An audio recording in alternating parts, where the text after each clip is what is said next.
শোনো, mobile servicing এর কাজ শিখতে আইছো ভালো কথা, কিন্তু একটা জিনিস মাথায় রাখবা, সবার আগে শিখতে হবে কি চুরি, বুঝছো? জি স্যার, এটা আমার মাথায় আছে। আর এই কারণে সকালবেলা আইসি মতন দেখে এই জায়গায় একটা 15 Pro Max পরে রয়েছে। আমি আস্তে করে পকেটে ঢুকে এলাইছি কেউ না দেখার আগে।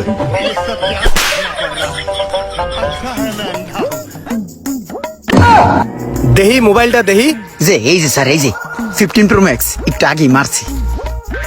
তোমার প্যাডের এখানে তার কি এর? স্যার এটা দাতাল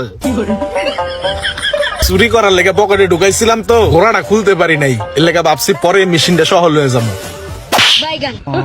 শোনো, মোবাইলের কাজ শিখতে আইছো ভালো কথা, কিন্তু আমার এখানে চুরিদারি এইগুলা চলবে না, মনোযোগ দিয়া কাজ করবা।